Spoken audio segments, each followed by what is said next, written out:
vai falar sobre a Justiça Estadual. Eu me chamo Maria e eu vou começar apresentando sobre o que é a Justiça Estadual, que é praticamente uma introdução, que é basicamente o judiciário brasileiro que garante a justiça e o equilíbrio federativo, seguindo a Constituição de 88, tá? A Justiça Estadual tem a competência subsidiária e julga a maioria das causas, principalmente as causas que são públicas federais, tá?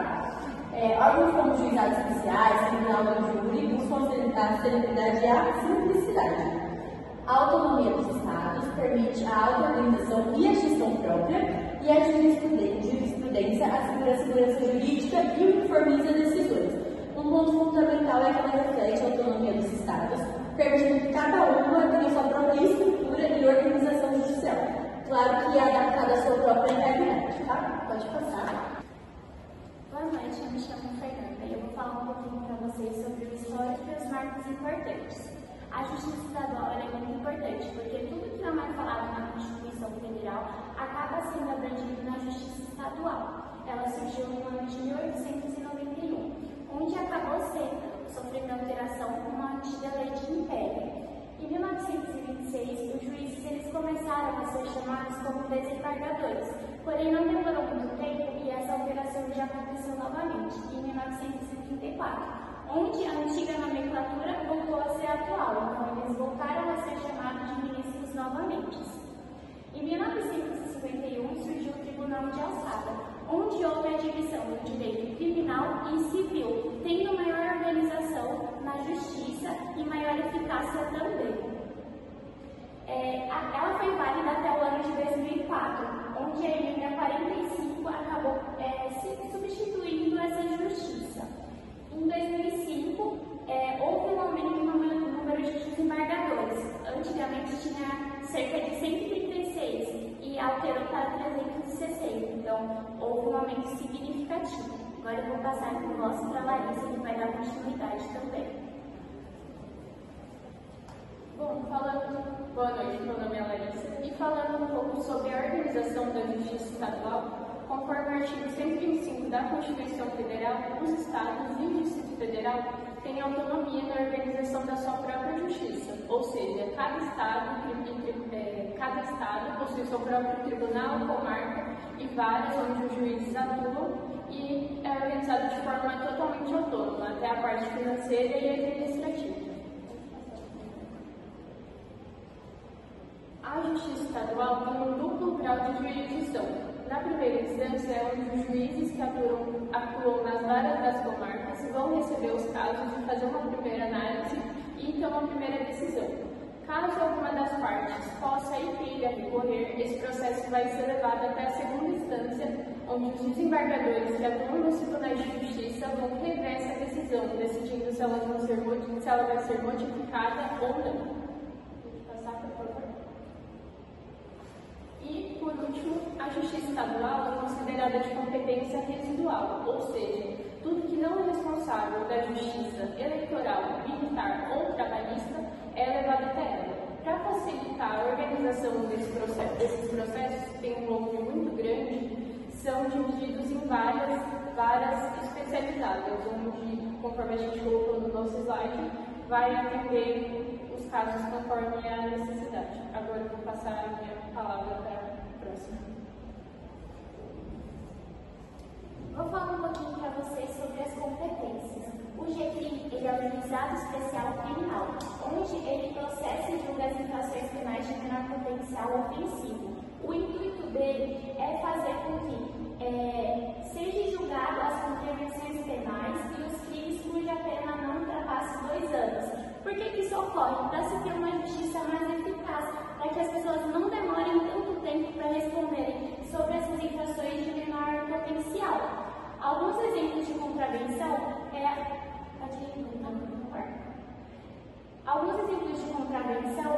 a perturbação do silêncio do barulho, né? Então, você está incomodando o seu vizinho em horário que não é permitido, os maus tratos aos animais e a imposição ao pudor. Existem alguns outros, porém esses aqui são os mais comuns. Pode passar, por favor? Alguns crimes que podem ser julgados no GCRI é a da ameaça, você dirigir sem a da lesão corporal e de você falar algum crime ou omitir a omissão de um crime. Então, você falar algo que não seja verdadeiro omitindo um crime. Alguns órgãos que podem ser julgados de menor potencial e que cabem recursos é o juiz em cargo de declaração, que possui um prazo de até 5 dias, que é quando o juiz ele vai decidir se há contravenção, omissão ou obsessura da sentença. E tem a apelação, que é quando o juiz ele decide se o cliente vai ser absolvido ou se ele vai ser condenado. Há necessidade que se tenha um advogado nesses casos que você quer caber o recurso, porém, se você não tiver condição financeira, você pode pedir uma assistência judiciária gratuita. A justiça vai te autorizar e vai fazer o recurso para você.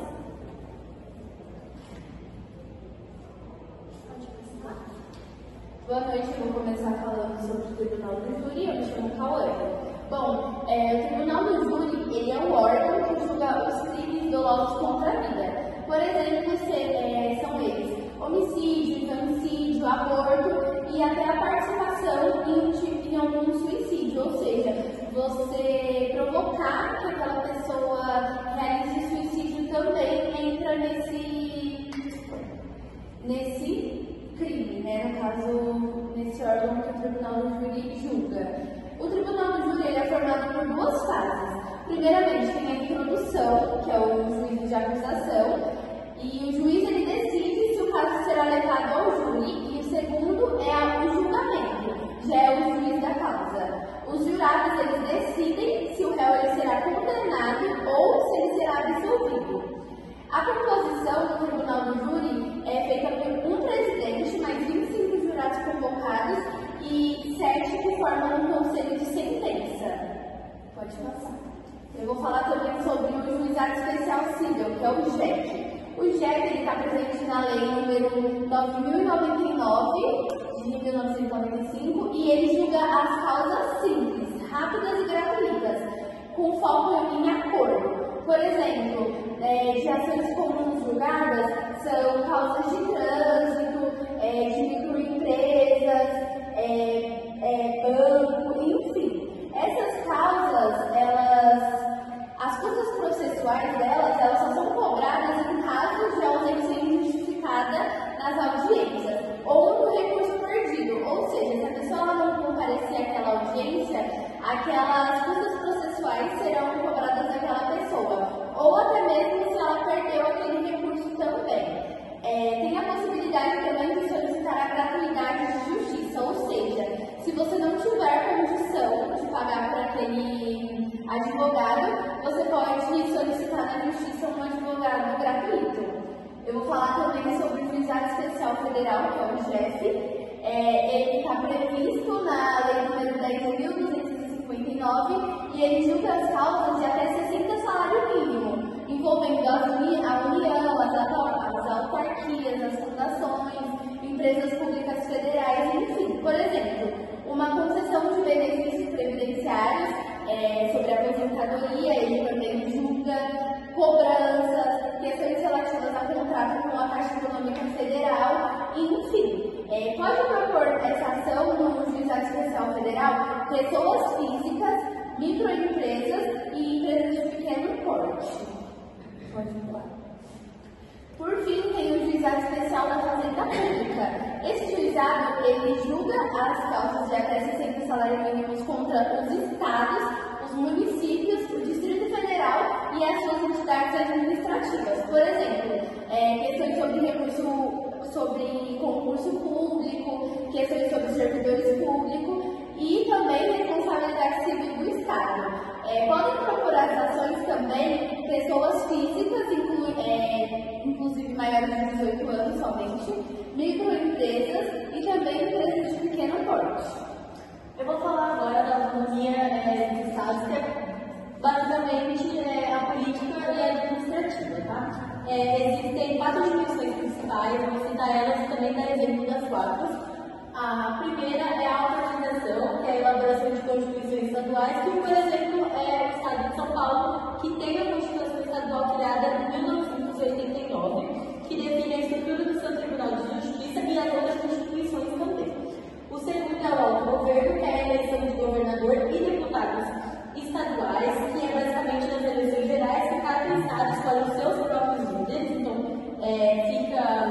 critério do Estado.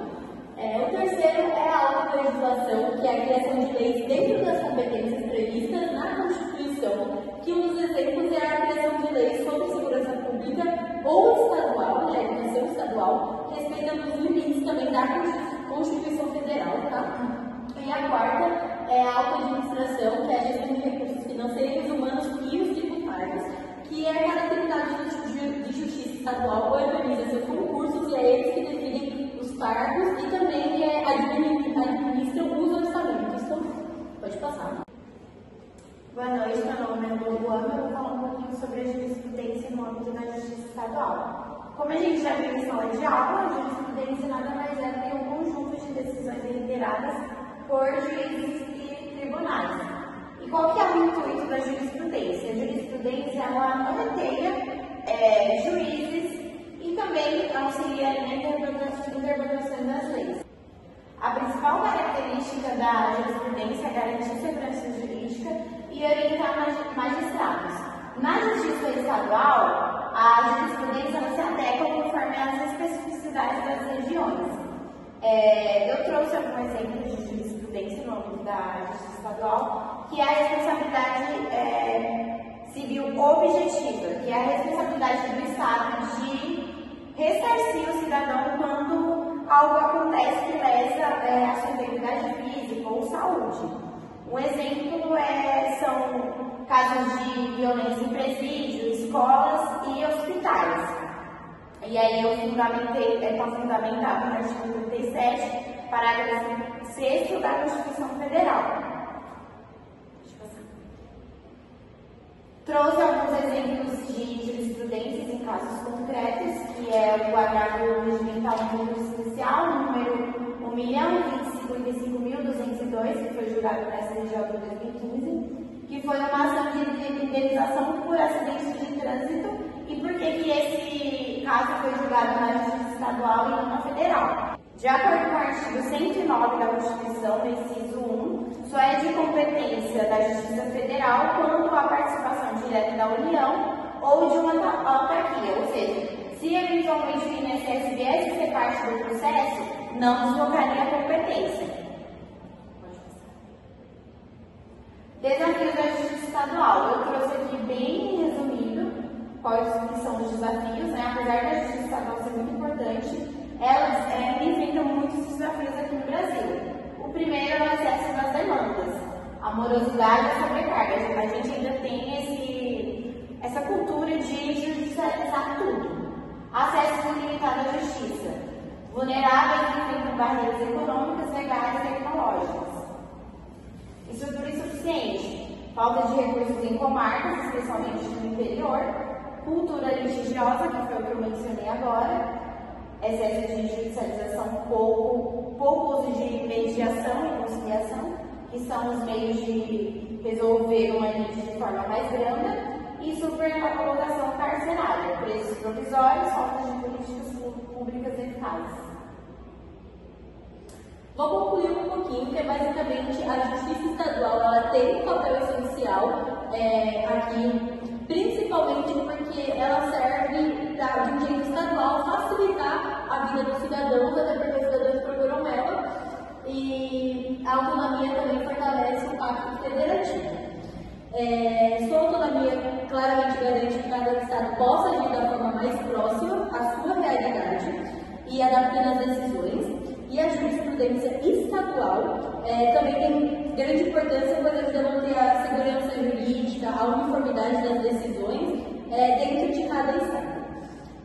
Como a Luma disse, ainda existem muitos desafios, como o processo, falta de estrutura em algumas comarcas e continua sendo um dos pilares do Estado Democrático de Direito. Espero que vocês tenham gostado da apresentação. Obrigada.